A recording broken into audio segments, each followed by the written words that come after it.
Happy Sunday. Happy belated 4th of July weekend. Hello, everybody. My name is Cyrus Saatsaz. I'm one of two people you're going to be viewing and listening to and from tonight. Mark Haynes. He hosts Bleav In Kings. He's been covering the NBA for a damn long time. His brother's Chris.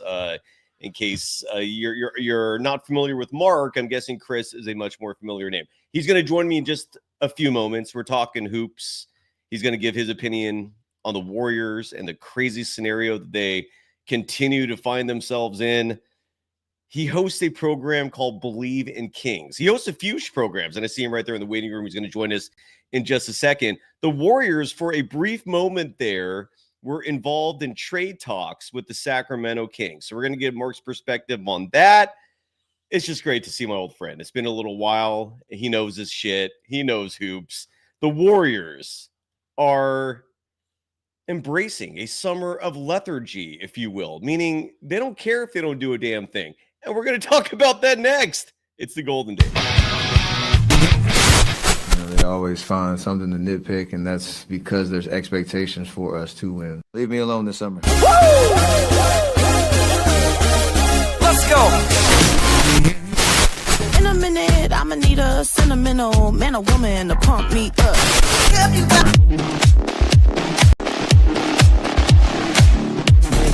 Mark in the house.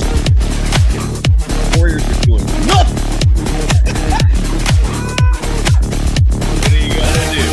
What are you gonna do? Welcome to the Golden Days. There is Mark Haynes. He joins me for a Sunday late afternoon edition of Golden Days. Mark, how the hell are you doing? It's been way too long. It's hot here in the Bay Area, which means it's scorching in Sac where you're at. Good to see you, brother. How you doing, man? Hey, good to see you as always, man. I've been staying as busy as I can, especially with and trying to do it in the indoors with how hot it's been lately. But Dude. I keep finding myself out in the sun. I just got back from in the sun, and you're right, it's hot out here. But no, it's good, man. Good to be back on here with you and talking with you. I'm elated to do this in just a second. You're in Sacramento. Like, how do the A's play baseball? Like I haven't followed at all how they're doing, but like, are they strictly night games? I'm guessing even the nights are disgustingly hot. Well, how is that even happening? Yeah, and it's funny. I haven't been to a game yet, and I have to get out there. But I've been, although I'm living here, I've been wondering the same thing. But they have had some day games, and it's been days where I'm out, and I'm like I would not want to be just sitting in the sun, baking, because baseball, you're not going to move, you don't move every single play. So it's I don't. It's been an adventure. I hear a lot of discomfort about playing. There's certain pitchers and stuff don't want to pitch here. They only want to pitch on the road and things like that. And yeah, it's been fun, but the city of Sacramento they've been enjoying it. They've been enjoying having a major league team here and seeing the different teams come in, and they're showing up. They're showing up like every single night. Well, and the ballpark itself, like I had no idea, like you had the bridge and downtown in the background. Like the setup is beautiful, but I mean, dude, the weather. You need a roof. You need something to. I mean, I know Niner fans. And Bay Area fans, I guess, an extension of that versus Sacramento, it's like night and day, right? Like Sacramento folks, to me, and correct me if I'm wrong on my perception, but a little more down to earth, if you will, a little more humble, much less of the wine and cheese crowd. My point is, the Niner games, like fans bitch about the sun blasting in Santa Clara for those games, like half the season. And that's like in September, October, November in Santa Clara. Dude, Sacramento gets hot, man. But we're not here to talk about that. It's just something I think about constantly. I'm like, how do you play baseball games in a place like that? And I guess once upon a time, the Texas Rangers are playing baseball games in Arlington, and that's even hotter than Sac. And that stadium did not have a roof. Anyways, we're here to talk Warriors and Kings. And before we do all that, I got to give some love to our sponsors. We got a lot to discuss, but two sponsors for the day.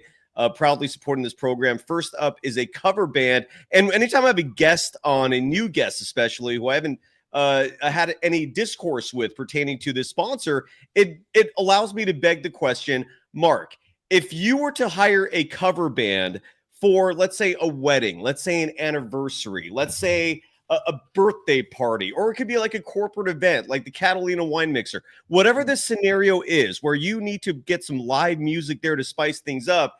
Mark, if you were hosting the party and Decades, a fantastic cover band, they play everything from the 50s to today, what would you be requesting from Decades? Like if you were hosting a party and you hired this cover band Decades, what kind of tracks are they playing for your party, Mark?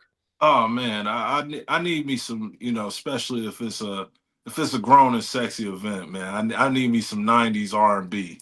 So that's all night. It'll just be an R&B night and all the 90s hits.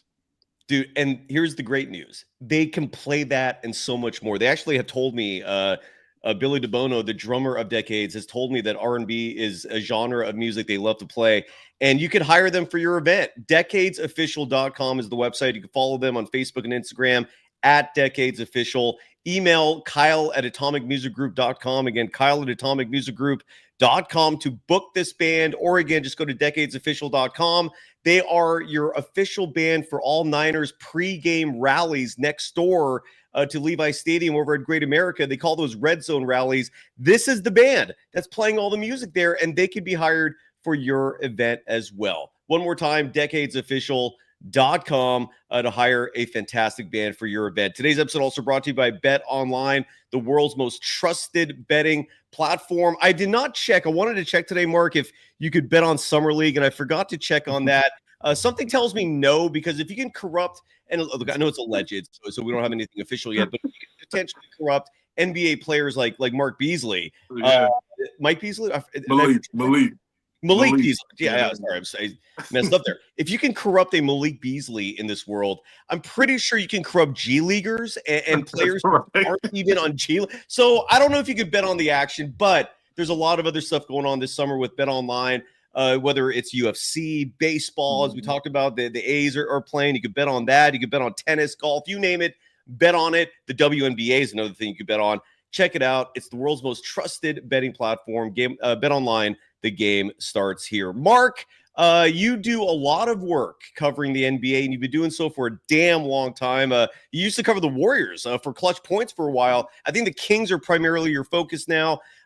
This last weekend, or these last few days, there were a lot of discussions in the media, and Anthony Slater confirmed it, that there was actually an offer put in place of, I believe, Devin Carter, Dario Saric, who the Warriors once had, and that was laughable to even include his name in there. I don't even know why the Kings have him on their roster. You can explain why they would trade Valanciunas to get him back. I'm guessing they got some picks back as well. My point is, 2 second-rounders, Carter, I hope I got his first name right. Is it Devin? Devin, yeah. Devin Carter and Dario Saric. Dude, the Warriors are going to laugh at that, man. Like, what was your take on that? And why do you think Sacramento came in with such a low ball offer? Do they really think that's what Kuminga's worth? Your thoughts on that? And one more time, brother, great to see you, man. Been too long. Always. So what I'm looking at, what Scott Perry, the new GM here in Sac, is doing with the Kings or whatever. I think he's confident in not necessarily the team as constructed, but he's confident in where he's going with this team. And it may not be about winning a ton of games now, but it's more of like, you said it earlier about the Warriors being, they're fine with staying as is and moving forward. Like, Jonathan Kuminga isn't somebody you have to, like, I have to get rid of this guy. Like, he could play. he's good. So I think with with Scott offering, with that offer that he put out there, I think it was more of like, do you really want to get rid of this guy without, do you hate him? Like, I think it was just seeing, but I don't think it was, we really want this guy at the same time. But it was like, if you're going to, because you're seeing guys that's getting given away in the league. 2 second rounders. I can't think of. Can we start with that real fast? Mark, what the hell was that, dude? You're talking about the Cam Whitmore trade, I'm guessing. Yeah. Dude, I think this kid's going to be something. Like, the Wizards got to steal. What was Houston thinking? 2 second rounders? Sorry to interrupt you there, but that was insane. No, I'm glad you did, because that's why I was trying to figure out who it was. I couldn't remember, but I seen it and I was like, what? And it's like, I think And then when that happened, every time that happens here in Sacramento, when somebody gets given away, for a bag of chips to another team, Sacramento fans always go, well, why couldn't we do that? We got second rounds. We could have did Yeah. this. So I think this might have been Scott Perry's way of appeasing the fan base and, just testing it out, seeing if the Warriors would give them away for 2 second rounders or whatever. But Is that what you think? Do you think the Cam Whitmore thing was inspiration for that? Is that I didn't think about that until just now. Like, do you think that was the catalyst for the Kings GM thinking, oh, if Washington can get Cam Whitmore for 2 seconds, why can't we get Kuminga for 2 seconds? Is that what is there any rationale to that or no? I don't think it was connected, Okay. but I do think, like Scott Perry, he's been around the league so long that, he kind of, I'm sure he's talked to a lot of different GMs and, people who feel, just like there's, this thing going around in Sacramento that Malik Monk has no trade value. And it's like, no, for the right situation. A lot of teams would like him for the right situation. It's the same thing with Kuminga. JK, like, he's not a player that nobody wants. It's just it has to be the right setup. So I think Mark, why are the Kings even like throwing Malik Beasley's not Malik Beasley, I'm sorry. Malik Monk, thank you. Sorry, I'm like, dude, my head's twisted here with names today. I apologize. Malik Monk, why is Malik Monk even available? Like, this guy is a solid basketball player. When you guys finished third in the NBA just a couple years ago with 48 wins, and for Kings fans, I know that Stephen Curry Game 7 was a heartbreaker for you guys, but nonetheless, it was just 2 years ago. You were on the right track. You were looking damn good. It's crazy to see this franchise derailed so quickly. And I feel like Monk was a huge part of those good vibes and positive production. And why is he available now? What's going on there? And I think his situation is very similar to JK. I don't know if he's necessarily available, but he's the guy that teams are asking about. Like when the Detroit thing with the potential sign and trade with Dennis Schroeder, I don't think anybody in the front office thinks, Schroeder is necessarily the better player, between him and Monk, or it's a fair swap. But I think it was more of, when we go back to Malik Beasley, Detroit is losing him. And I think the conversation organically started that way. It's like, we can use him. But I think with Scott Perry, it's like, I think if you come with the right offer and maybe you say, oh, I'll give you a first round pick plus this, I think he actually entertains it. But from what I'm told and the people I talk to within the organization, it's just been conversation. It's not that he's available or they're trying to get rid of him like some people are saying. That's not the case.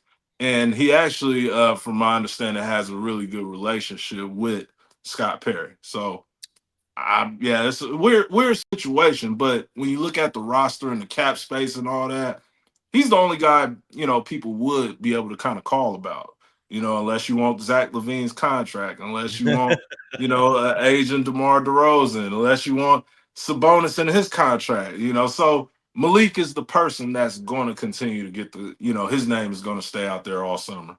I'll tell you what, man, if the Kings are genuinely interested in Jonathan Kuminga, start mentioning Malik Monk's name if you want to get a serious engagement back, because Monk is someone, look, the Warriors, I imagine, if they're going to trade Kuminga, and Slater reported this as well, that if they're going to trade him, they want a young piece back and a first rounder. And I'm glad they're aiming high, because Kuminga's value is such, man, which is all the more reason why I was stunned to see that Kings offer when it first came in. But I don't know if Malik Monk will be enough to entice the Warriors, but that's the avenue that they're going down. If they're going to trade him, like, they want to get something back, right? Of significant value. Like, but are the Kings that serious about Kuminga, or do you think this was just like dipping the toes, man? I think it was just dipping. I think they were just testing the waters. I think they understood, the Warriors probably wouldn't bite, on that offer. And I don't think, like you said, if they were serious, you have to start with, Malik Monk. You have to start with something that's enticing. Jonathan Kuminga is a guy that, on the right team, he could average 20 plus, and it's not like, it's not even Cam Whitmore. Jonathan Kuminga is on another level, and then he's everything that's, he's not everything. He's a piece that Sacramento would really, really need, because they're they're too small. They have too many guards. And to have a guy like him who could guard 1 through 4, that would be crazy. So if they were serious, I definitely think it would be a better offer on the table. But I think it was just more of, let's see what happens. You're absolutely right. I feel the same way as you do. I think that's what was going on too. And obviously, you're way more connected to the Kings than I am, so that just validates my feelings on it. Where I want to read off a bunch of names that are still available in free agency. I imagine that's something the audience would be really intrigued by, because I think that's part of the reason why the Warriors are taking their sweet ass time with this whole Jonathan Kuminga situation, and the fact that they're one of only 2 teams remaining, if my information is correct, that hasn't conducted a single transaction yet this offseason outside of draft picks. And a huge reason I think they're taking their sweet ass time is because of this crazy CBA, right? Where every team is basically a hard cap, not literally. I'm speaking from an analogous perspective, meaning the second apron is just something no team wants to touch and get over. It's really punitive. And so you have teams that don't have cap space. The Brooklyn Nets were the only team that went into the offseason with serious cap space, and who knows what the hell they're doing there. But everyone either has mid-level exceptions or bust. And the result of that is I think you're going to have a lot of very big name players, relatively speaking, who are going to play overseas because they're not going to get the money they want. You're going to get a lot of high quality players who are facing veteran minimum offers. And I think a lot of them are balking at that. They're like D'Anthony Melton, Chris Boucher, for example. They're like, what, a veteran minimum? Are you out of your mind? But that's all there is. Yeah. And before I read these names, because I think that's why the Warriors are taking again their sweet ass time. They know there are options out there. They know that there's no rush. And I'm going to read a lot of names in just a second to highlight that point. So the Warriors have 2 open roster spaces, 3 if not including Kuminga. Like if Kuminga's signed, the Warriors have 12 players under contract, and they're only going to need to fill 2 more to get a roster filled. Where are the Kings right now? Like, is their roster set? Do they have a lot of holes still? Where are they in terms of roster construction? That's actually a great question that I'm ashamed to say that I don't know the answer to. but I know they've been full of guys that were on like 1-year deals or partials and stuff like that. So I believe they have like a lot of flexibility as far as what they can do. But I could be wrong. So I have to admit I'm not up to date on that. It's all right. It's all right. And it actually gives us a good excuse to real quick look at the roster. I'm curious now because I'm fascinated, and this is something I wanted to do before the show and I didn't have time to, is research where every team is at so we can kind of do the math and figure out how many open spots are left and versus how many free agents are available. Right. Here's the depth chart according to ESPN, and correct any of this if it's wrong, because I'm confident in saying better than ESPN in terms of where the Kings are at. They're projecting the starting 5 for the Kings as being Malik Monk, Zach LaVine, DeMar DeRozan, Keegan Murray, and Domantas Sabonis. Is that accurate to you? Fair, but it'll probably be Schroeder that'll start. There you go. Well, the bench is Dennis Schroeder, Keon Ellis, Neek Clifford. I don't know who the hell that is. Isaac Jones, Dario Saric. Are those 5 under contract as well, as far as you know? Yeah. All right, so that's 10. Drew Eubanks. Is he with the team? They're working on he just got waived. He's supposed to sign after he clears waivers. What about Maxime Reynaud? Yes. So that's 11. Yeah, that was their second rounder. Is Isaac Jones on the team as well? Did I say his name? I already said his name already. Okay, so and then Devin Carter makes 12, right? Devin Carter 12. Terrence Davis, is he on the team? I think he's under contract, but it's they brought him in like the end of the season last year. All right, so basically the Kings are it sounds like they're in a situation similar to the Warriors, where you're mostly set, but you have a little wiggle room here. Right. And I'm going to get to all the chats in a second. There's a lot of questions there that we'll get to as well. But so this is I feel like a lot of teams are in a similar boat where their rosters, they have a few holes. They're who knows who they're going to sign. These are some names I'm going to present to you. Okay, I'm just going to I'll go like 5 at a time. And Mark, you tell me what you think about these names. And again, when we're done reading these names, I think this will provide some perspective to everyone again in terms of why a team like the Warriors is not rushing. Like they're not, for example, going back to the negotiating table with Kuminga to maybe increase their offer. Although the reports are coming out that Kuminga's camp and the Warriors are planning on meeting in Vegas during Summer League. So maybe they'll figure something out there because they're clearly Kuminga's camp reportedly wants the max, which is going to be $30 million this year for a player of Kuminga's stature with the experience and so forth. We have no idea how much the Warriors are offering. My guess would be 20. Might even be a little less than that. So maybe they can come to some sort of middle ground. I have no idea. But these are the names available. And Mark, I'm going to go 5 at a time, and you tell me how you feel about each of these, all right? All right. And there's a lot of great names out there. And we'll start with these. DeAnthony Melton's still available. Al Horford, insanely, is still available. I feel like he's been linked to the Warriors for like 2 weeks now. We're going to talk about that in just a second. Chris Boucher, or is it Boucher? I never know if I'm pronouncing that correctly. This is a name no one's bringing up, and I would love him on the Golden State Warriors. Maybe the Kings would like him too. Bol is available. And then Seth Curry, Steph's brother. Kid can still play. I call him a kid. He's like in his mid-30s. Dude can still play. Seth is a baller. Of those 5, Al Horford's linked to the Warriors. Nothing is official yet, which is really sketchy because you have some people coming out saying it's like a done deal. Bill Simmons on his podcast a few days ago literally just spelled it out. But he was also like, it was weird the way he said it. Like he sounded like someone who was like bitter that the Celtics were losing him almost as much as he was saying that he's going to go to the Warriors. But nothing's official yet. We'll start with those 5. Your thoughts? Yeah, so Al Horford is the one. It's like he's going to be a game changer wherever he goes. You know, if he goes to the Warriors, that would be, huge for them. You lose Kevon Looney, but you come back with Al Horford, and a guy that's, he's up in age, but he can still play. He can stretch the floor. He can defend. He does everything. He's one of the better centers still in the league today, especially on a team like Golden State. Chris Boucher and Bol are like, to me, they're different, but they're similar. You know, as far as how they can impact the game or whatever. They never, they never really get an opportunity to really show what they could do, and obviously they would have to be on the right team. But I think those are 2 guys that, when you look at, Sacramento, I like Boucher. If Sacramento was able to, get him or whatever, I would like him in Sacramento. I'm a big fan still, even though he hasn't got the opportunity. I'm a big fan of Bobo. Me too. Me too. I think he can play. And I'm not a Shaq's level. Like Shaquille O'Neal, likes to include him with who does he compare him to? Wemby and Chet. No, with Wemby. Yeah, he's not there. He's not there. But I love what he brings to the game. I love, you can't teach size. You can't teach, being athletic with that size, and he can shoot the ball.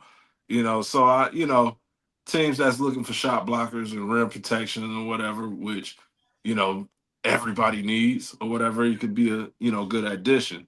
And then you look at Melton. Melton's another guard that could play, and he could play. He could give you starter minutes. He could be one of the best guys off the bench in the league.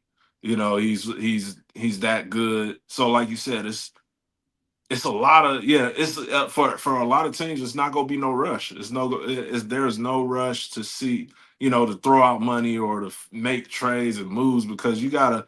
This is like we only five names in. And this is a solid pool here that we can, spread out. So what I don't get in all this, Mark, is the Warriors are in a situation where even if they're forced to pay Kuminga the max, the $30 million, they still have leftover money where they can still offer the taxpayer mid-level. I don't understand why they're not being aggressive about certain other names. Like DeAnthony Melton was starting games for the Warriors a year ago as part of that hot start they had. He got injured, unfortunately, very early on, and he was done. But he was a great fit, dude. The guy can play clearly. I don't know why the Warriors are not just aggressively trying to lock him down now. Or maybe they are, and maybe Melton's just kind of sitting there deciding. I don't know. But Those are some great names. And dude, every time I know that it's just a bit, but Shaq, every time he gets petty, he gets all like insecure and in his feelings when other bigs start getting mentioned. It's funny when that happens, dude. He's authentic about it. But yeah, he compares like Bol to Wemby. Every time he does that, I just crack up, dude. I don't know about you, but that shit's funny to me. Nah, I'm with you. Because it's like, as big of a fan I am of Bol, and I want to see him succeed, but Right. going on out there with Wemby and Chet and them guys, man, they're on another level. Those dudes amazing.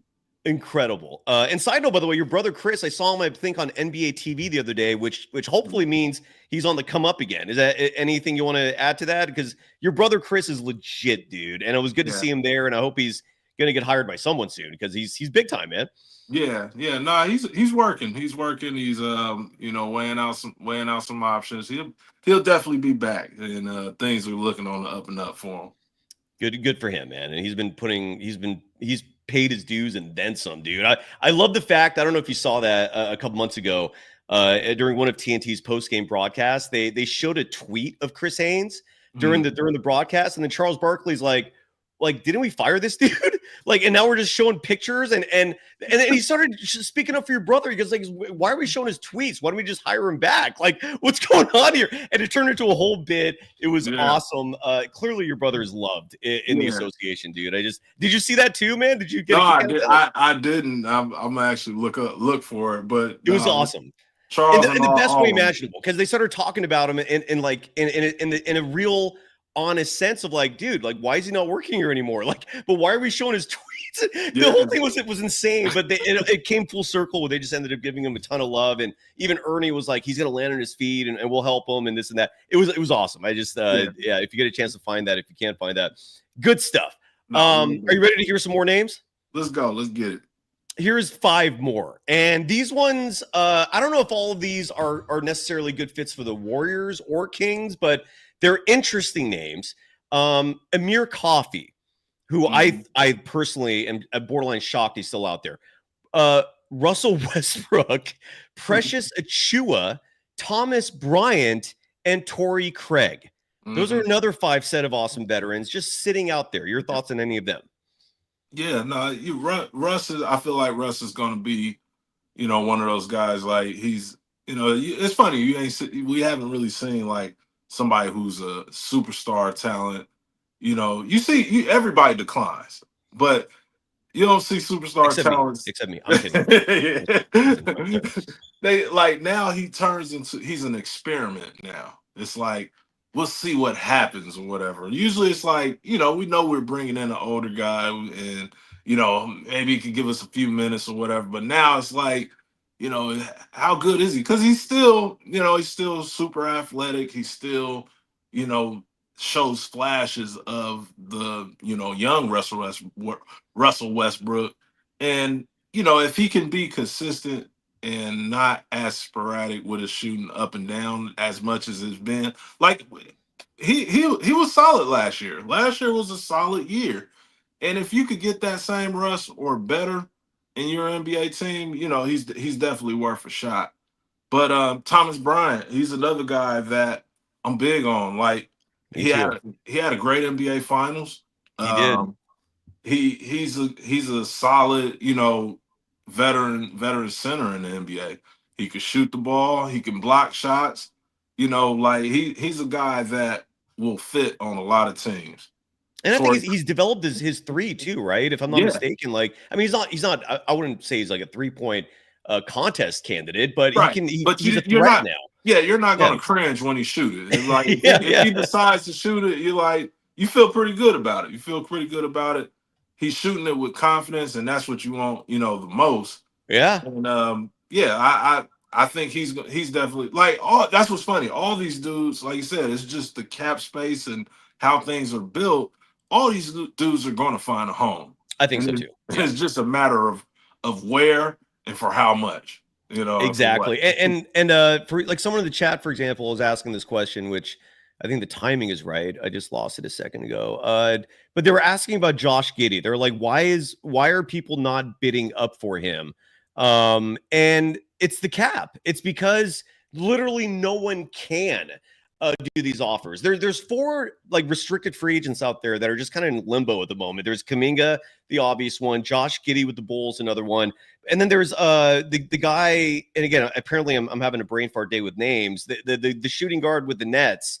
Is it Cam Thomas? Cam Thomas, thank you. Who's a lights out shooter. And then who's the 4th one? Is it Quentin Grimes? Is also. I think so. And again, they're looking at this situation, and I've been a critic of the Players Association for years, and I'm not the only one, man, because I don't know who in their right mind looks at this and goes, yeah, let's sign up for this. Let's sign up for a system where we're going to make less money. Like, I don't, dude, like that's mind blowing to me. Nonetheless, this is the situation they're in. And yeah, these are restricted free agents. It's fascinating to see what comes of this. And Torrey Craig, again, not a sexy name, not a marquee big name, but I'd take him. Torrey Craig, if the Warriors told me they're signing Torrey Craig, I would not be upset about that. He's a good basketball player. Yeah. Are you ready for 5 more? Let's do it.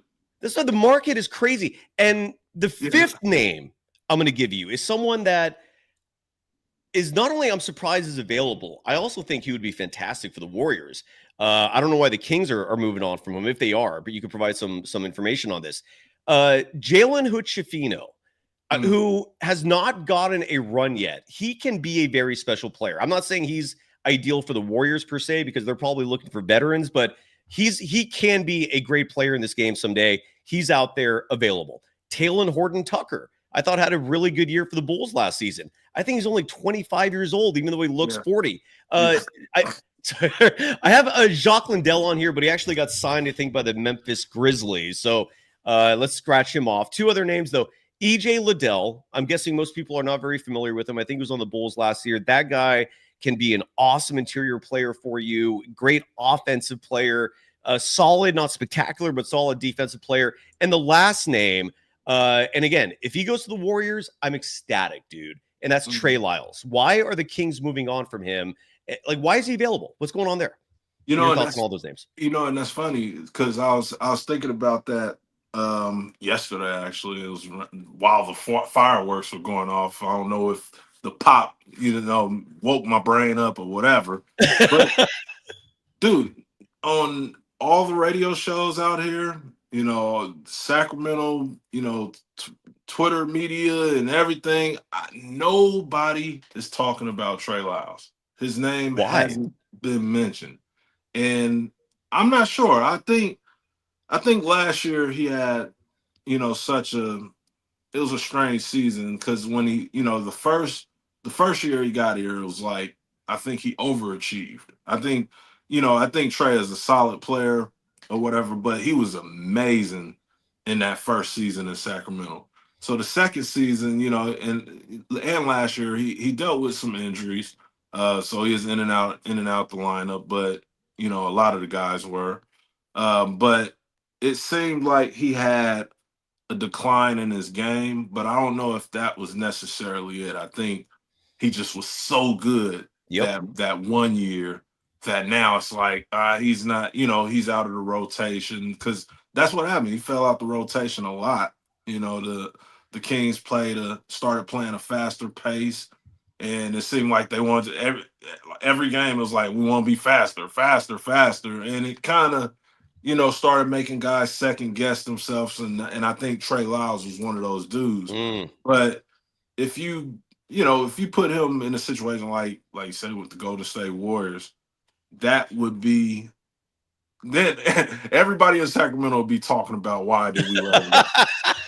That would be the conversation on the radio, in the streets, everywhere. To be like, how did we lose Trey Lyles? Why we didn't keep Trey Lyles? Now the Warriors got him, and I think he would do an amazing job over there. Yeah, it's crazy. You're right. He had 1 bad year last year, and it wasn't even that bad. It's just, but he did have his struggles. And whereas 2-3 years ago, we didn't see anything like that. And I'm not going to let one off year sort of like just turn me off entirely to Trey Lyles, a guy he's not 30 yet. He's a former lottery pick, 6'9", 234. And again, I've seen enough games from him to know that he's worth a flyer, like from my perspective, at least. It's crazy to me. Are you ready for some more names? Let's do it. This is crazy. What are we, like 15 names in? We're And it's 15 in. I only got 3 more though, unfortunately. But this is just basic research. Like there's yeah. probably even more out there. This is me spending like 30 minutes coming up with this list. And it feels like free agency started 2 weeks ago. It Yeah. feels like. Well, and again, crazy. this I think tells you why you have Kuminga, why you have Giddey, restricted free agents sitting there, and why you have a lot of teams taking their sweet ass time because they know this market is in the owner's favor, not the players, right? This is a buyer's market this year. If you're an NBA team, and it sucks, man. And again, how do you agree to this? Like, is this really CJ McCollum's fault? Like, I don't know. I don't know who the fingers pointed to, but somebody screwed the pooch with this, man, and the players are screwed. Right. All right. Here's a few more names, and then we're done with the free agents, and then I'm gonna get to the chat because they have there's a lot of good posts there to address. Jeremiah Robinson Earl, Lonnie Walker the fourth, and Ben Simmons, and we'll end there. Any of those three stick out to you? Ben Simmons, off the bat is like, I'm still, obviously he's not going to be, nobody's going to pick him up to be the star of their team and the face of their franchise. But now when I look at Sacramento, and one of the things they have wrong with this roster is too many guards. Although he's kind of a guard, he's 6'10". So on defense, he can be a power forward. You can play him at the 4. You can play him at the center if he's so versatile and still a good player. He's not an all-star, he's not a star or anything like that, but he is a good player, and it's obviously it's been injuries with him. It's been if his heart or mind is into the game. But when you getting him for this cheap, and I think he came out and said he don't want the veteran minimum or whatever. Did he say that? Yeah, I believe so. I've read that somewhere, but exactly. Good luck. So what do you go do? Scott Perry sent the Warriors an offer of some second round picks to get Kuminga.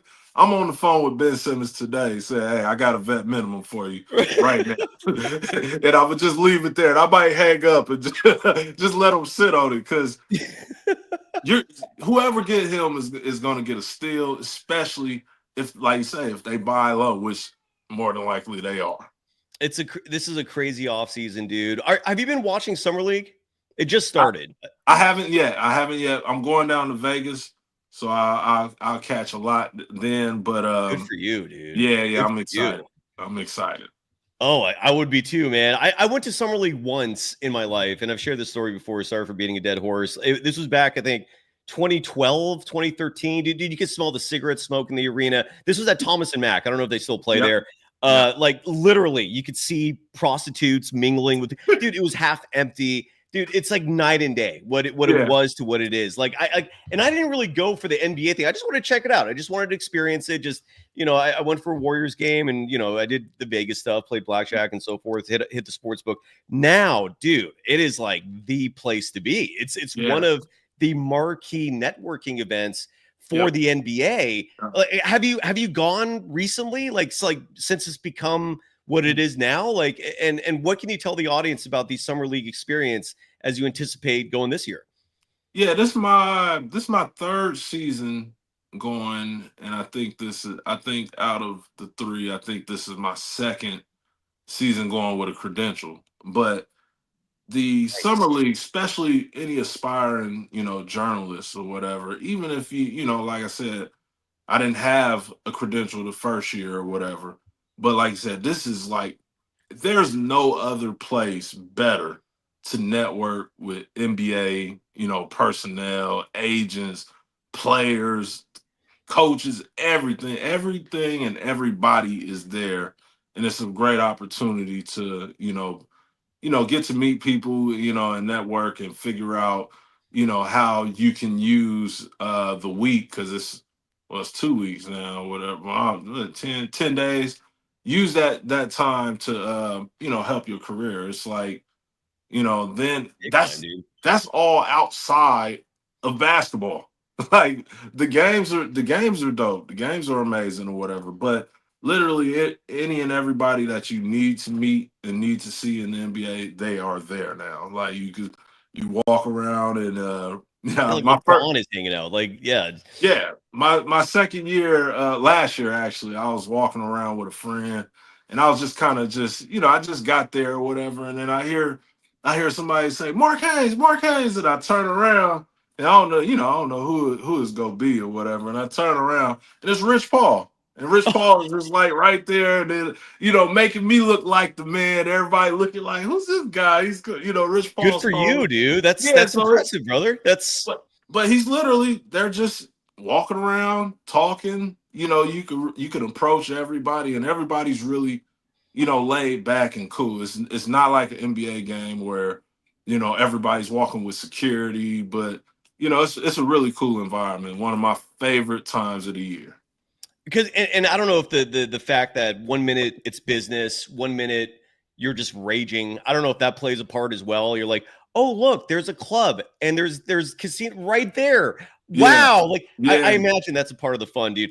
One thing, you could clarify this for me because I imagine this is one of the most valuable aspects of summer league for at least a media member like yourself is the networking with agents because agents are the toughest nut I found to crack in terms of building relationships, getting information. And it's why folks like Shams Charania, it's why Anthony Slater is now trying to move into that second slot that got abandoned when Woj retired, essentially.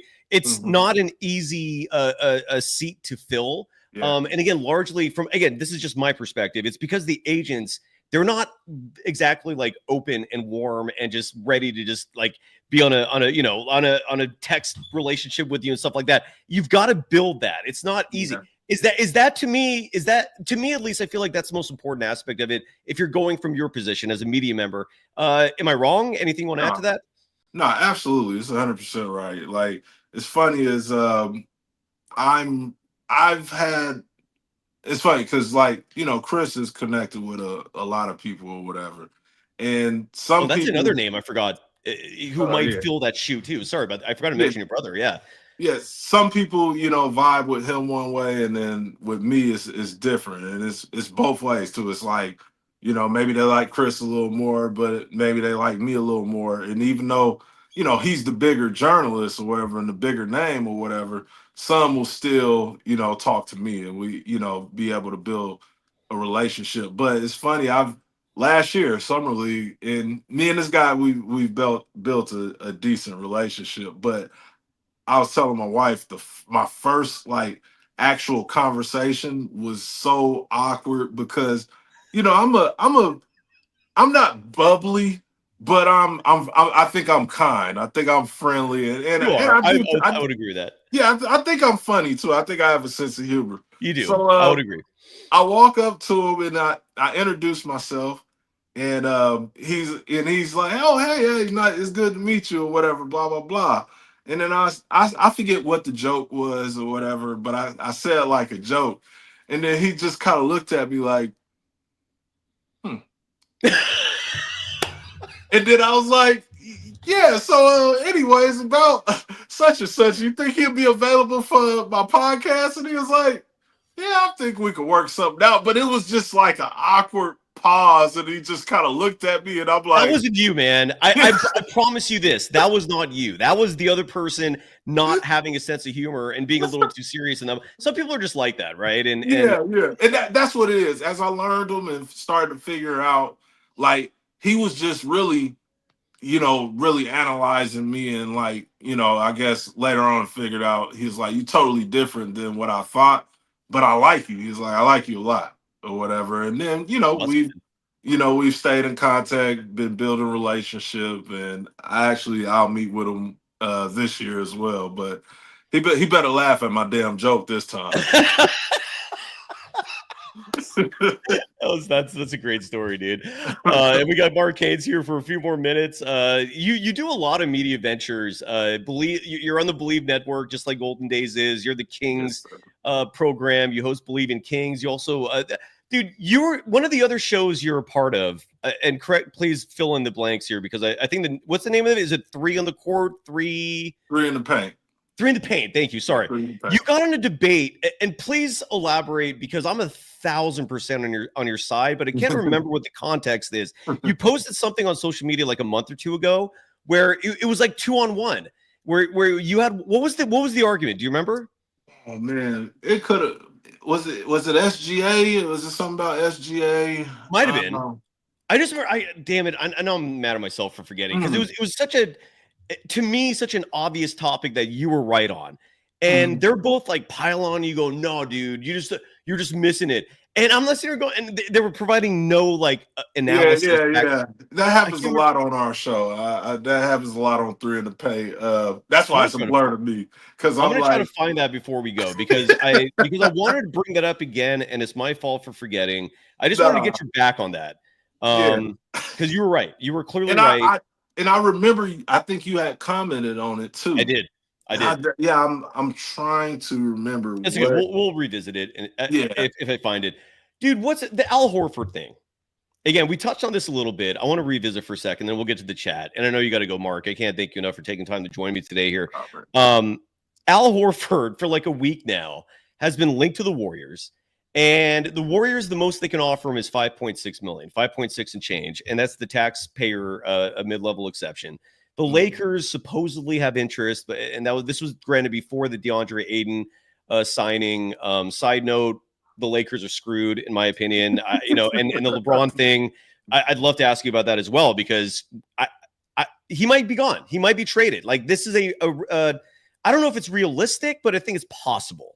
Right. If that's the right way of putting it. Or maybe it is realistic. It just might be hard to do. Anyways, Al Horford, first and foremost, though.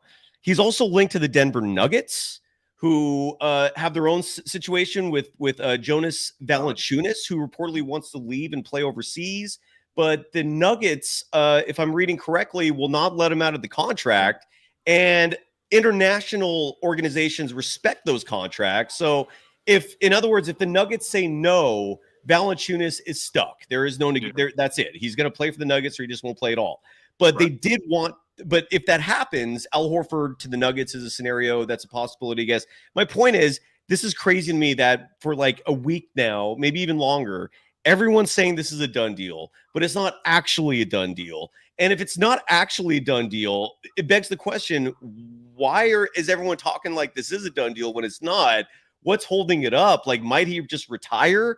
What's your take on this, dude? Because I think it's wild, man, that we are where we are. Yeah, no, you look at the the Kevin Durant trade that just became, I think, official today. Look how long all these moves are taking. The Dennis Schroeder to Sacramento isn't officially done. It's going to happen. But they announced those, though. You know what I'm saying? Yeah, they at least announced them or whatever. But it seems like everything is just going slower. I think it's so many, underlying, rules in the CBA that is causing this to happen, and it's really, it's stinking up free agency. Like, this has been probably the least fun one, I think, for everybody, and something has to change. But no, with Horford, like you say, it's like, what end of the day it's going to be what he wants. He's won championship. He's he's made his money. He's done everything that you could do in the NBA, and now it's more of like, what does he want to do? Where do we want to be? And to me, yeah, the Warriors make probably the most sense. Like especially being a veteran, you like I feel like it's no better place to play than go to stay with other veterans like Steph and Dre, and I think he's the perfect fit there if he wants to be a guy that still cares about his production and how much he's producing.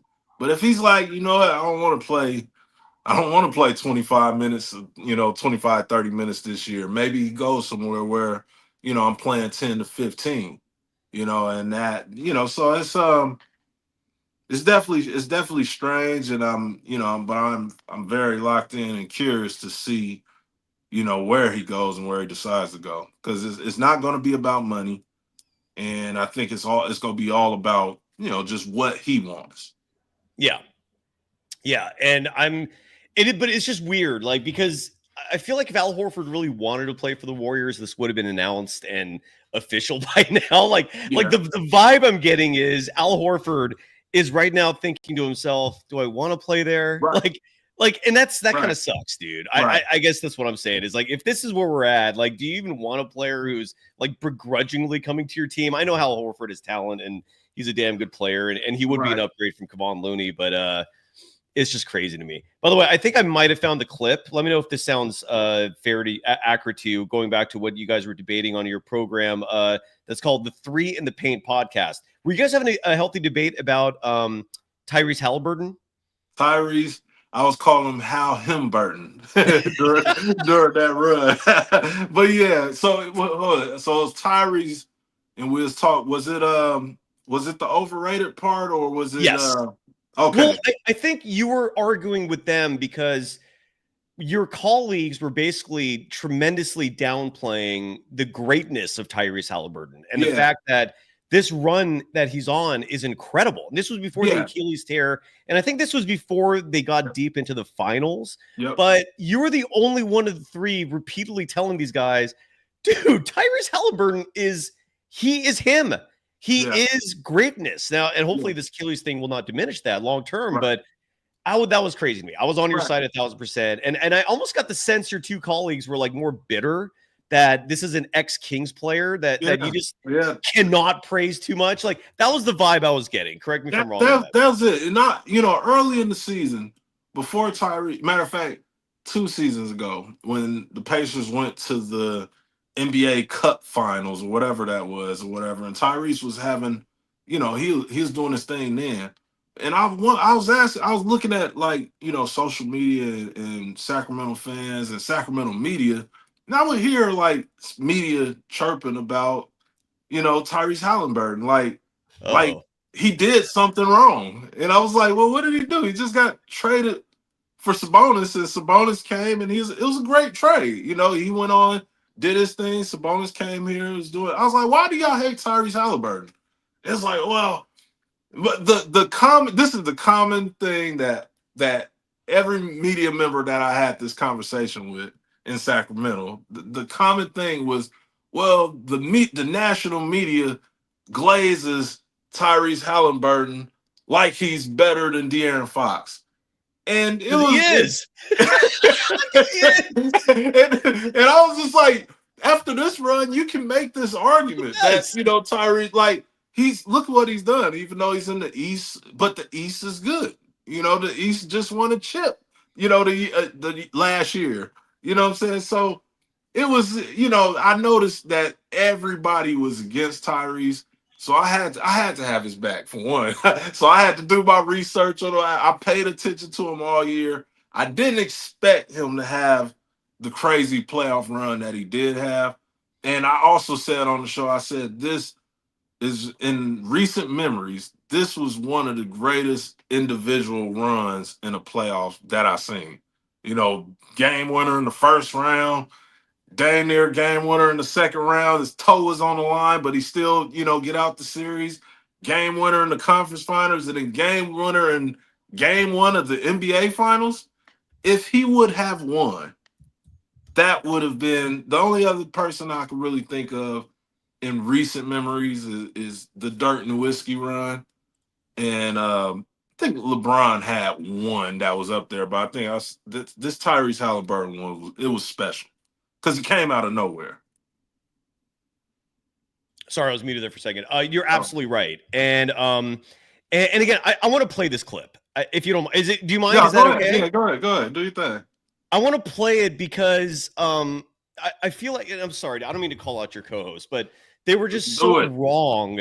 I got to bring you on with me, man. I need some help over there. I got to bring you on for no, you were. It was crazy to me. I just want to make sure I'm getting the right clip here real fast. Yeah, this is it right here. Okay, so, and again, this is the debate you were having with your two co-hosts, Leo Bass and Jeremiah Salmonson. Is that correct? Yep.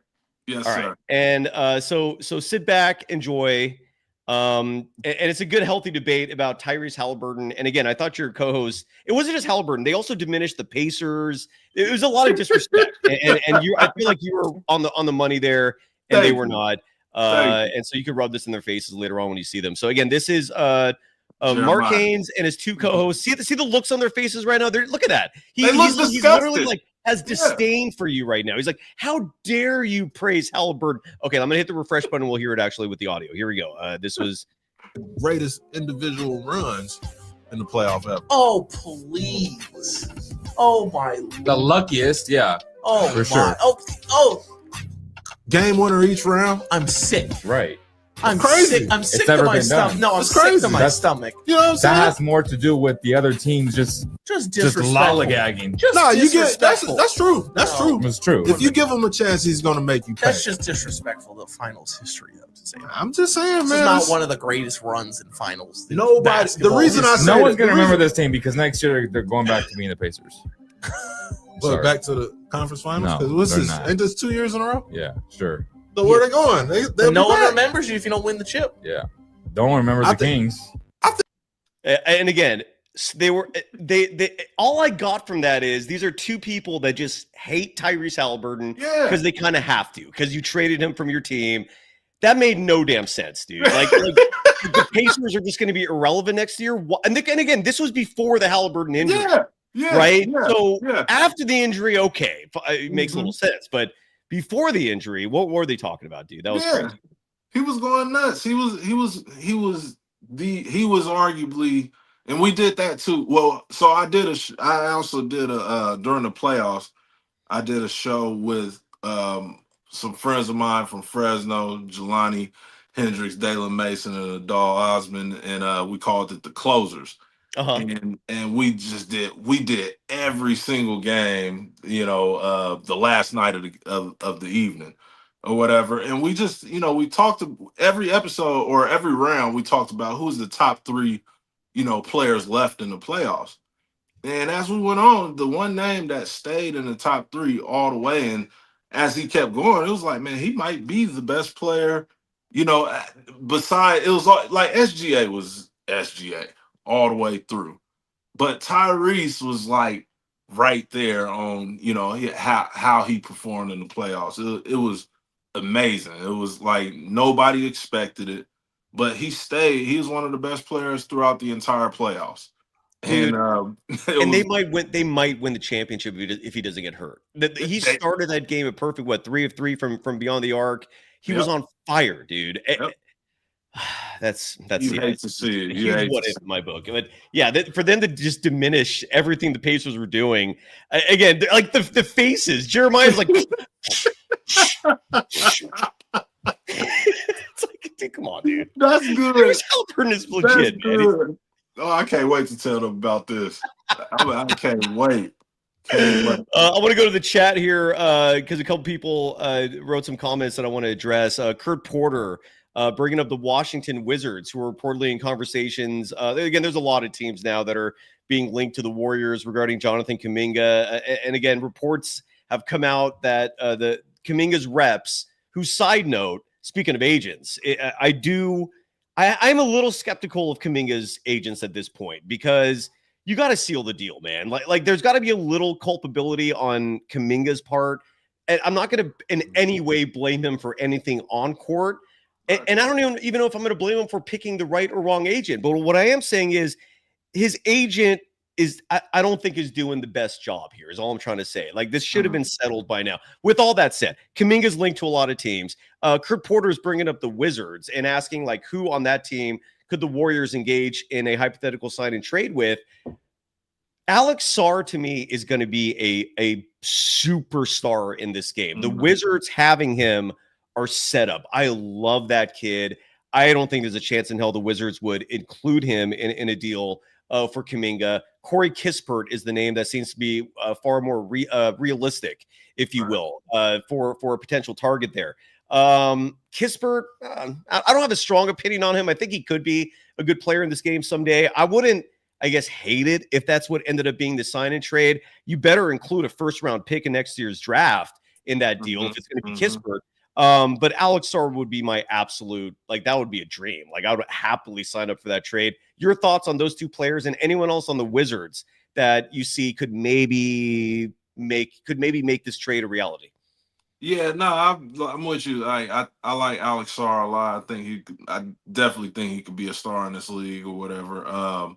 But yeah, I'm not interested in Kiss for Kuminga. Like you said, unless you could get a first rounder, because I am so big on JK, man. I think Me he's too. going to be really, really Me too. good. I feel like a lot of people are, you see the DMPs and stuff that he's getting, and a lot of people don't understand that that's a situational thing. Like, who knows what's going on between him and Kerr, or front office, whatever. But when it comes to playing basketball, you just look at the dude. The dude is a freak of nature. Like, he can play basketball. He can be a young star. I think he's Yes, still sir. going to be a future All-Star. Yes, So, sir.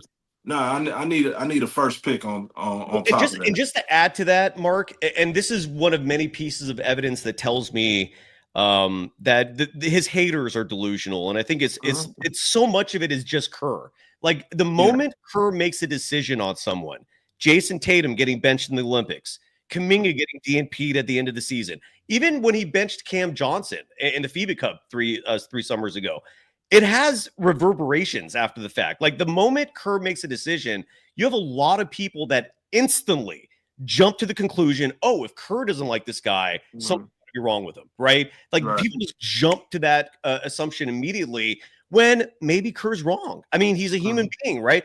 Right. And the reason, and adding to that, I have not seen one current or former player criticize Kuminga. All the criticism of Kuminga comes from fans. That's it. Or media that just instantly will just acquiesce to whatever Steve Kerr thinks. I don't see players ripping on him. And I think that says a lot, man. I don't know if you have anything to add to that, but and you know what? Another thing that's weird about with JK, when he gets DMPs, I don't think I've seen another player do this in the history of the game. Like, he'll get DMP 3-4 straight games, right? And then the Warriors get in a situation where he has to play. Yeah. And now he has to play, and now we're calling plays for him when he's in the game. I've never seen a guy get a DMP, and then the very next game, as soon as he's in, it's like we're calling a play for him. But he's that good. He's a good player.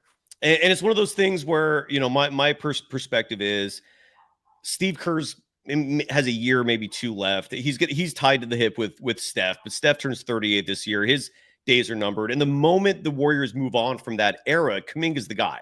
So that's why, like, selfishly, I want him to stay, because even if he doesn't thrive short term, if he resigns with the Warriors, meaning maybe Kerr continues to treat him like this, who knows? Even though Kerr has said, contrary to that, he has said that if Kuminga's re-signed, his role will increase. He can make it work.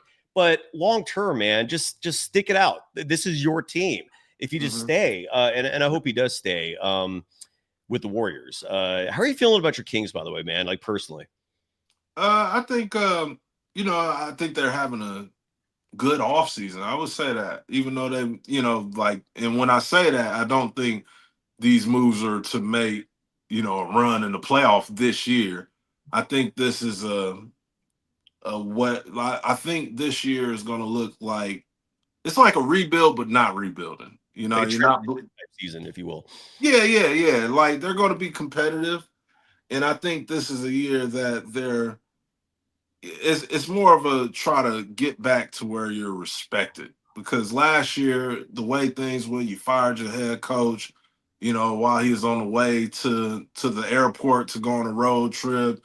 You trade De'Aaron Fox, your franchise player, and you get nothing in return, basically, or whatever. So you came into this offseason with no first round picks, and they made a trade, and I thought that was a clever trade to get into the first round to draft Nick Clifford from Colorado State. And I think that was a good move. And that's when I seen that move, and I started hearing about the second rounders they were offering the Warriors to get Kuminga. I was like, Scott Perry, he knows what he's doing. So I'm riding with him right now. I got him, so I think this is a year. It's like, nah, we don't have to get better this year, but we have to get organized. I on my on my Bleav In Kings show, I did a little analogy on how to wash dishes properly. And I was like, first you You mean based on your partner's standards? Yeah. Is that what you're Yeah. Yeah, and I was like, you gotta, you put all the dirty dishes on one side if you got the dual sink, and you rinse them off first, and then you put them in the dishwasher, and then you let the dishwasher thing. And I was like, what Scott Perry is doing, in my opinion, right now, is getting all the dirty dishes on one side. There you go. So we gotta There you start go. figuring things out. So I think they're in good hands. I'll say that, but it's gonna be. It could be a year or two down the road before we see another run like the original Bean team. We shall see. We shall see, man. And Bleav In Kings, a great show that you host covering the Sacramento Kings. A few more chats, and then I'll let you go, brother. I know you got a busy life. Speaking of dishes, again, you've got a family. You've got commitments, man. You don't have the, even though I have a lot more freedom, you're in the enviable position. I promise you that, dude. There's nothing like being surrounded in a home with love. Congratulations on everything, man. I'm happy for you. Mohammed Alavi brings up Trey Murphy of the New Orleans Pelicans as being top of the list for a potential Kuminga sign and trade. To me, that is where you need to aim for if you're the Warriors. Like, if you're going to do a sign and trade for Jonathan Kuminga, it needs to be for a piece that excites you long-term, right? And Trey Murphy III is an awesome player. Sign me up for that if that's a possibility. I don't know if it is, but if it is, I like it. Excuse me. Anything you want to add to that? It's funny that, Trey Murphy's my guy. He's actually my first ever in-person interview at the Summer League or whatever. I interviewed him at his. Is that for your old show where you used to do these background pieces, like these profile pieces? Yeah, and it was actually about the Golden State Warriors. So when Kuminga and Moody got drafted there, Trey Murphy was under the impression that the Warriors were going to draft him in that spot. He said he did the workout or whatever, So Moody went 13th or something like that. 12, 14, yeah, 14. Yeah. He thought he was getting the 14th spot, and he was pissed that the Warriors passed on him because he wanted. I think everyone's pissed. Yeah, I mean, no disrespect to Moody, but dude, Trey Murphy III, come on, man. I mean, they could have gotten Şengün too, but anyway, sorry. Yeah, he thought he wanted to play with Steph, play with Clay and Draymond and all them. He got the Warriors let him know that they were really considering him there, and he thought it was a done deal. And then it didn't happen. So I know that if this was a scenario that's possible, I think he would enjoy it still. That's crazy to me, though. I didn't know that he actually was expecting to go to the Warriors, and that's kind of heartbreaking, man, because I'm pretty sure if you ask anyone who's a Warriors fan and you tell them, hey, Trey Murphy was right there, and you went with Moses Moody. And again, no disrespect to Moody, dude. Right. I love him personally, but I mean, we got to be real, dude. Chances are if you even ask Moses Moody if you do that deal, he'd say yes. That's crazy, man. That's crazy. So yeah, we both, it sounds like, endorse any idea of Trey Murphy going to the Warriors. Rich Dub brings up Miami's Jokic and I think Jaime Jaquez, as you referred to. I don't have a strong opinion on him. I know rookie year he showed this amazing promise, and people were raving about him. I think it was the 18th pick in the draft. This was he was picked right before Brandon Podziemski, if I'm not mistaken. And then last year 2, sophomore slump. He took a step back. His 3-point shot, which was not good in college either, was bad last year. But I don't know. What are your thoughts on Hawkins? I don't have a strong opinion. I've not watched him enough to give an opinion either way. Do you? Do you have a strong opinion on Jaime Jaquez, and would he be a good target? Not a strong opinion, but what he do remind me of, you remember when Chris Duarte, when he came out, that rookie year, he looked like he could be, one of the better players in that draft. Like, he looked like a steal. Who was with Indiana? And then he, obviously he had an injury, I believe, but after that he was just never the same. And now he's out the league. And but Jaime Jaquez, like, yeah, he came out scorching, and he looked like he was going to be, on pace to be another young star in the league. And then, yeah, I don't know. It's like he fell off a cliff. It was weird, right? Yeah, Yeah. it's and the fact that Miami does not want to let him go makes me want him more. It's kind of like the old dating concept. Oh, Right. she's not interested in me. Now I'm interested in her. And I've kind of got that Jaime Jaquez feeling there. Same vein. Last chat, and then we'll wrap it up here. Muhammad Alavi's asking, bringing up Dame Lillard. This is a great point. I'm glad you wrote this, because Dame gets the stretch treatment from the Bucks. Bucks do this so they can sign Miles Turner. And then Dame is just out there now. He's not going to play next year. So the idea of Dame coming back to Northern California, again, you wouldn't actually see that product on the court until the 2026-7 season. Nonetheless, dude, he's from Oakland. I feel like if you're a Northern Central California native like we are, there's a special connection with Dame Lillard. Like I would be thrilled to see him in a Warriors uniform. And again, though, it's a talking point that bears no relevance for this upcoming season. Right. With that said, sign me up.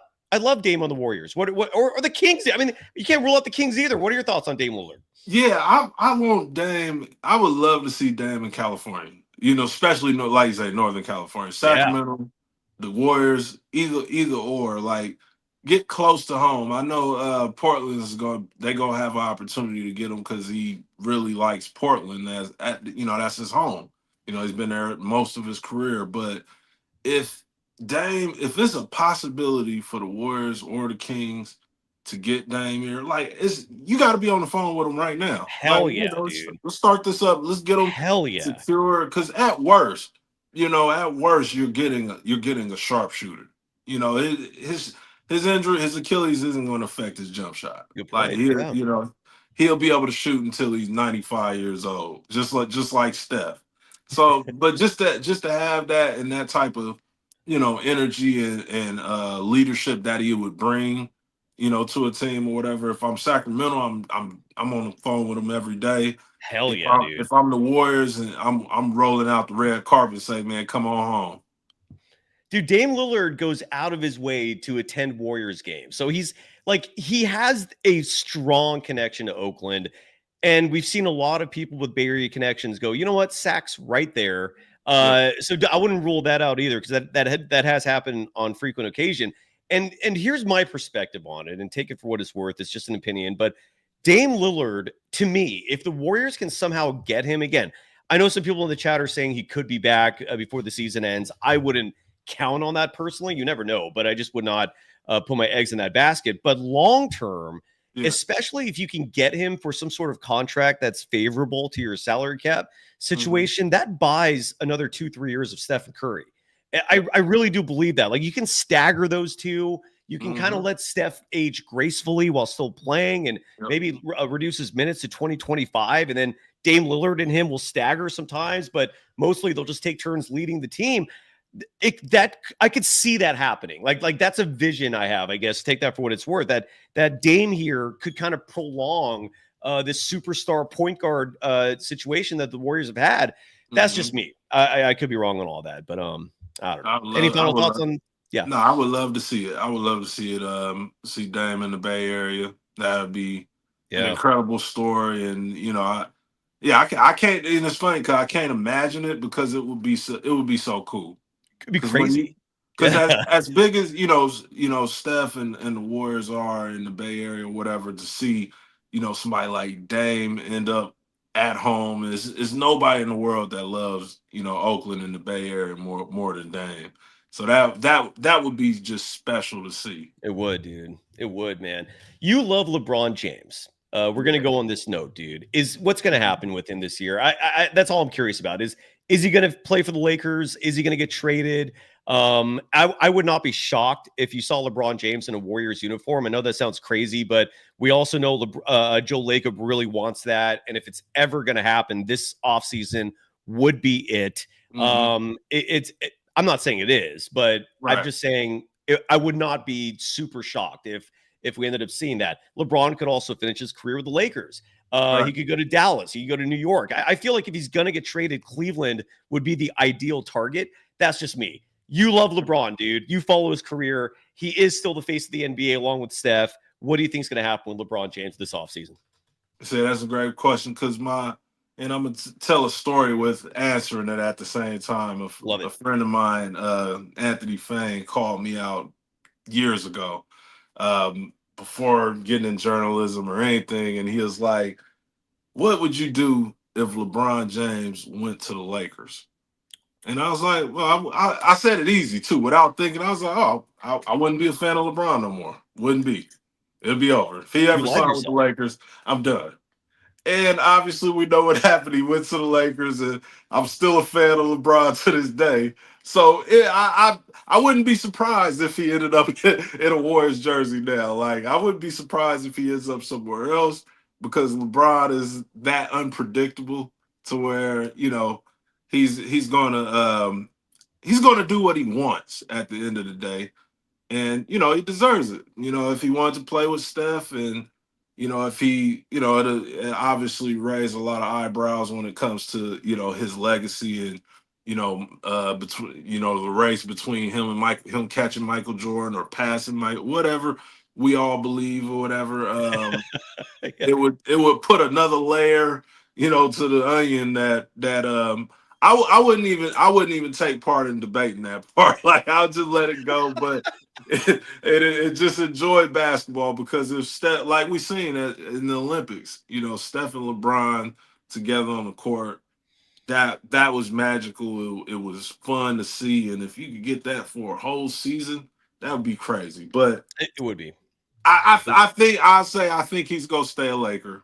But that's my guess too. Yeah, I wouldn't be surprised at all if he left. I wouldn't. Do you take any value into that weird clip that got released where someone recorded LeBron saying that his wife only wants him to play for one more year, meaning this could be his last year theoretically? Like, is there any value to that? I don't, man. I think LeBron is a genius and a master at controlling the media and. You know, I feel like they put they're that tight of a group between, you know, him, Rich Paul, and all of them. If it's out there, they want it out there. If they don't want it out there, it's not going to be out there. So when I hear stuff like that, I'm like, yeah, sure, whatever. We'll see what really happens. This whole offseason is insanity. And again, the Kuminga part of this, if you're a Warriors fan, it remains up in the air. Hopefully it gets resolved soon because Dub Nation is anxious. They're antsy. They're not comfortable. This has not been a nice, peaceful, settled offseason for Dub Nation. Summer League has not helped either. I've been watching these games, and I will say this: the second round pick, whose name I already forgot. Well, I have it right here. Will Richard. He made his debut for the Warriors today. At the California Classic at Chase Center and put up a three that I think would have been a game winner. Did hit a three to cut the game to within one. For his first game ever as a member of the Warriors, he looked good. I think someone in the chat mentioned Isaiah Mobley. He did look good as well. But big picture, man, the Summer League, some years the Summer League reveals shit. And for example, Kuminga. When I saw Kuminga play in the Summer League after he got drafted, I saw that guy and was like, that's special. That is a special player. Look out for him. Sadly, the head coach did not agree with me, but here we are 4 years later. I don't see anybody on the Warriors really popping in Summer League this year as expected. I don't think anyone expected any of these players to really, blow people out of their shoes. So, but that's where we're at. Eddie757 in the chat thinks that Kuminga is going to get re-signed for 3 years, $80 million.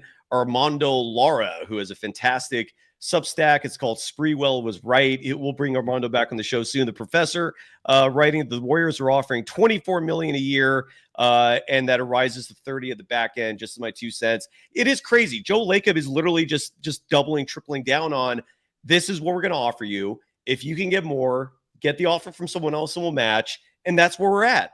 And it's like this game of chicken. It's really crazy.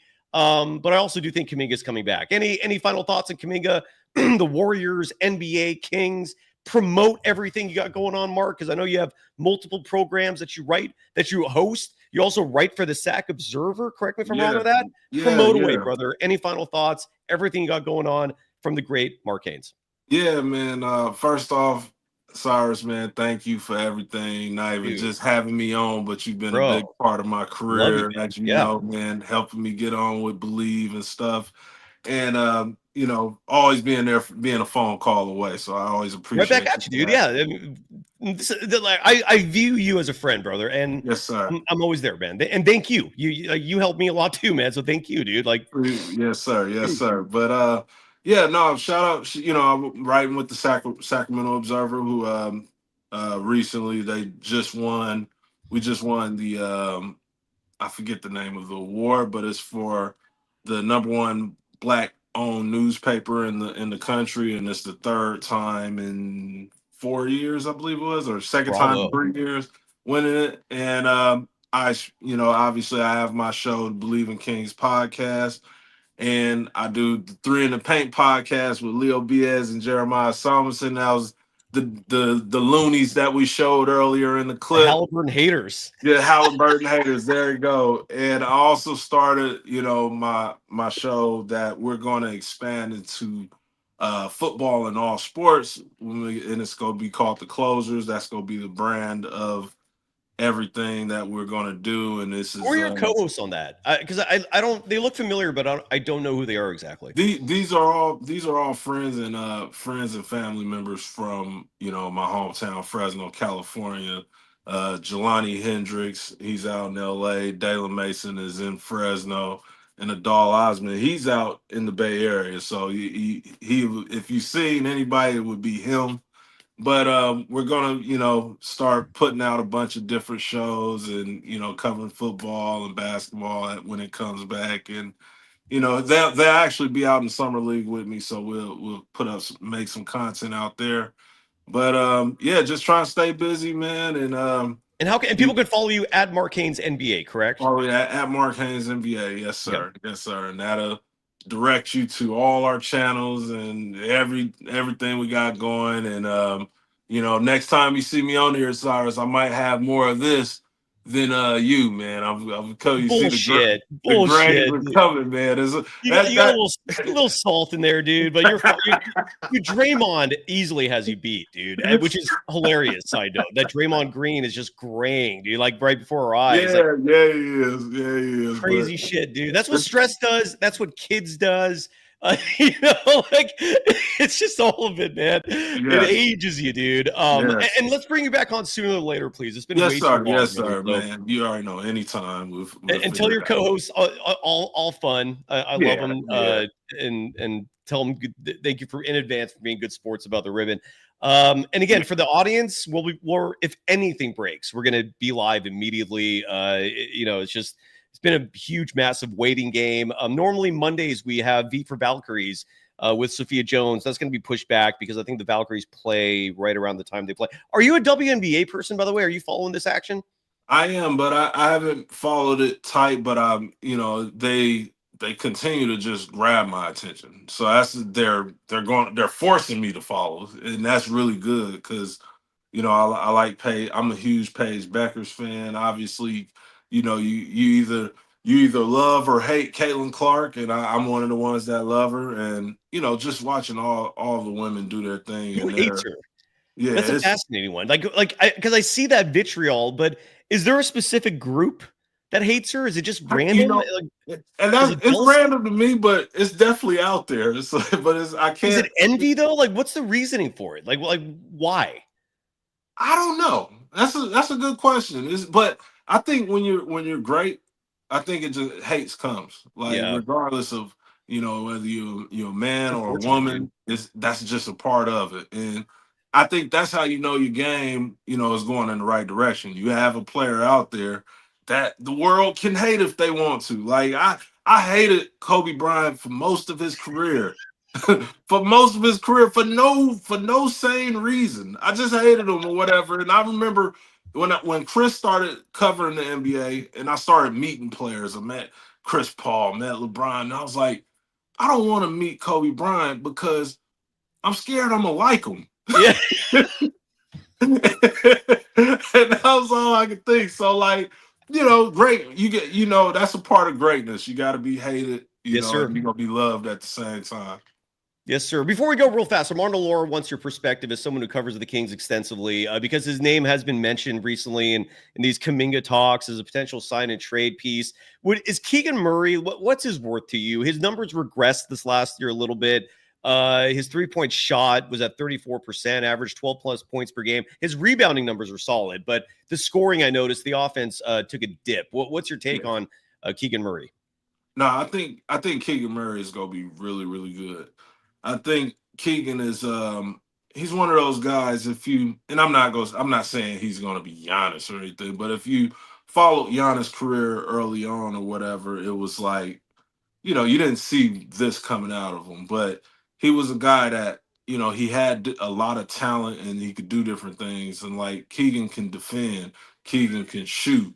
He didn't shoot the ball well last year, but he could you don't make 200 something through whatever he did when he broke the rookie record in his rookie season.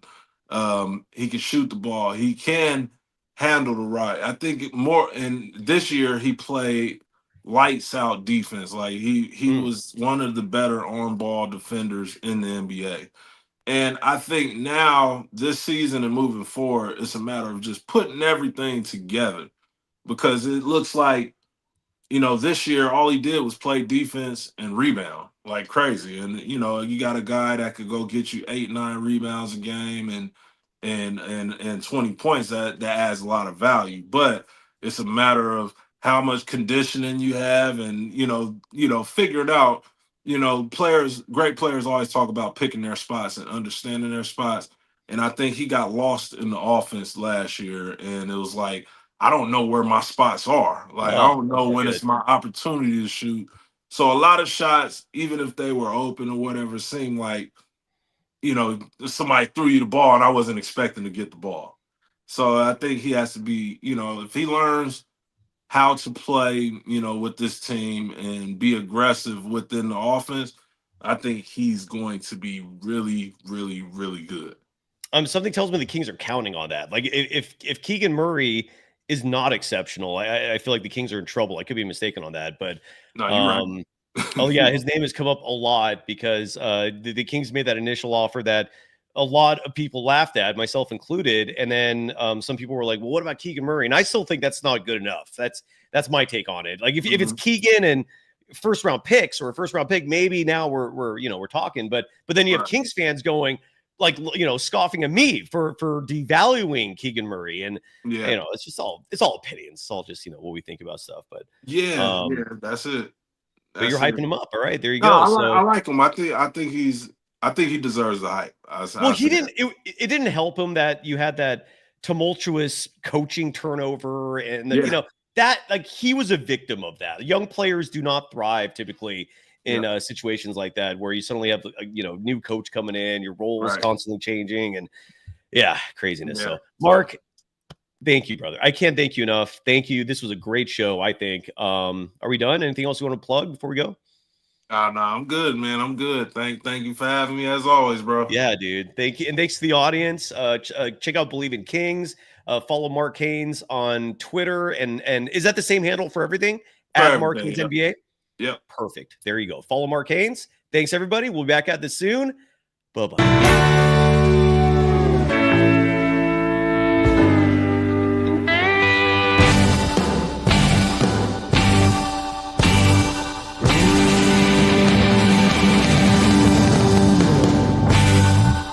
Bye-bye.